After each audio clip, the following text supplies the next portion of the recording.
morning, everyone. Welcome to Delta Entertainment. I am your host, Lika Kenobi, and today we have something special going on.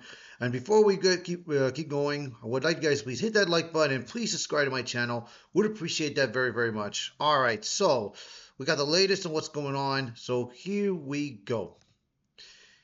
Teenage Mutant Ninja Turtle controversy takes over internet with latest April Needle reimagining. So of course, if you guys remember the Teenage Mutant Turtles, I grew up with that show, 1980s and everything. Then they had it in the movies in the 90s. In the 1990s, Teenage Mutant Turtles 1, Part 2, The Secret of the Ooze, Part 3, I forgot what the third one was titled.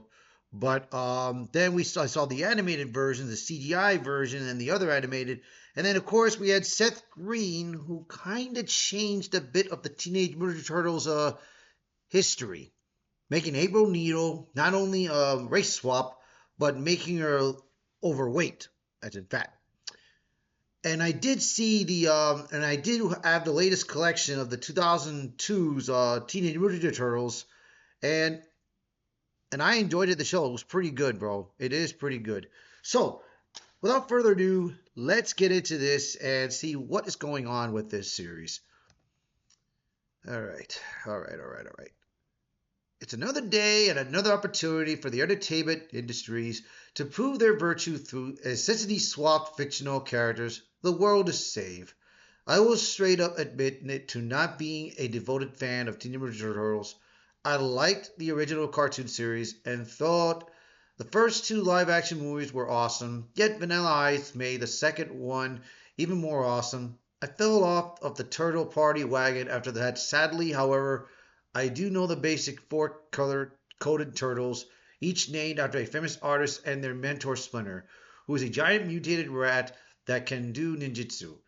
You have their evil nemesis, the Shredder and his Foot Clan, and you have their human ally, April O'Neil, a buxom redheaded in a yellow tracksuit. She's not just a lovely lady, she's a heroic reporter determined to help the turtles however she can. Yet, in a world of mutated ninjas and alien brains, it's the last one that seems to always cause so much controversy. Enter NECA, who have just unveiled their latest 7-inch April O'Neil action figures. So, Von Michael, he posted this out there and saw the latest on the Teenage Mutant Turtles toy headline. So right here you have April O'Neil.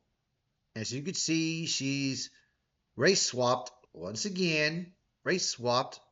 And then you have Donatello, and as you can see close, if you can see closer, right here he has no mask lined up there, only has a bandana on his head, and you can see the figurine right here and all that. So she definitely does not look like the April O'Neil I remember. Now, to be fair, April O'Neil is no stranger to race swapping. However, as far as I'm aware, this is the first time she had it preemptively happen to in toy form. Before you cry foul over yet more ginger erasure, this may not be as a clear cut as you may think. Prior to their famous cartoon, Teenage Mutant Turtles was in fact an 80s black and white comic book created by Kevin Eastman and Peter Laird.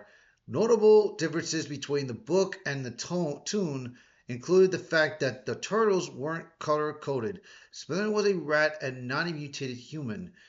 And rather than being a redhead, April O'Neil was a sassy lady who rocked a seriously hardcore perm. Legend has it that April O'Neil was named after Eastman's first wife, a mixed-race brunette who also apparently enjoyed a perm every now and then. Over the years since then, the April character has evolved across various media, including animated series, films, and toy lines, but her racial identity has largely remained consistent. NECA's latest figure, however, appears to reimagine April with a darker complexion, aligning it much more closely with recent Teenage Mutant Turtle adaptations, such as the 2023 Mutant Mayhem film. This shift in the action figure's design has, an expected, sparked fierce, debatable debate all over the internet about representation, fidelity to source material, and the role of toy companies in reflecting modern interpretations. Hmm, very interesting. Very, very interesting. The question then becomes a NECA that did NECA do this to garner attention by using what is becoming a contentious issue? Frankly, the idea that companies are using ethnic swaps to stir up controversy and thus PR is an unpleasant idea. Occam's razor suggests that it may be much ado about that darn perm. Many people have argued that their hairstyle is a dead giveaway to the fact that the original April, as conceived by Eastman and Lard, was not 100% Caucasian.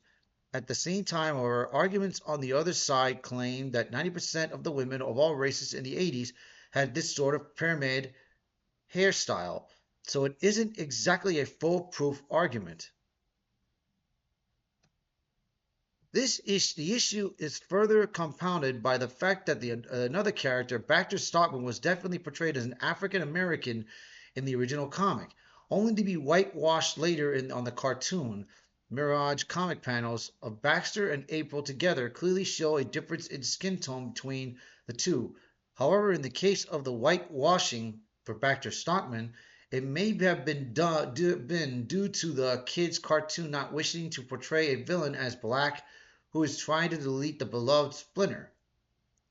It's always important to remember the complexities of these sorts of issues and how there's often a more complex reason for why things happen.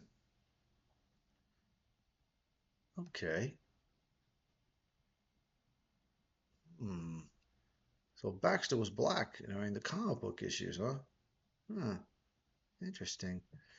But that is, it may, some research of the original comic does lead one towards the conclusion that the folks at NECA may have taken a bit too much artistic liberty with this one, especially as the figure's main driver for sales is the ability to press the nostalgia button of truly diehard fans.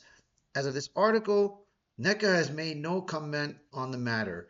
However, as with any action figure these days, the only sure thing is that there are no sure things, and yet you'll never reach consensus in the collector community. Some people will love this figure and buy it one day one. Others will rage against it and leave it hanging on the shelves. And that's fine. It's the beauty of toy collecting. If you don't like it, just don't buy it. That's true. So let's see. Let me just close this off. It's done here. So yeah, huh. But let me see something. Hmm. It doesn't show. So if what they're saying is that if they're trying to say is that the early issues of Black and White, that April O'Neil was black, then shoot. But hey, I don't know, man. But like I said, I grew up with the cartoon series. And I know April O'Neil was white. Of course, in the movies they made April white and all that, especially in the CGI animated and the 2002's classic cartoon series. They made her white. So I don't know. I don't know. You guys let me know what you guys think of this and post a comment below and just let me know what you guys think. If you think that this is accurate or if you think this is a false claim. You guys let me know in the comments below.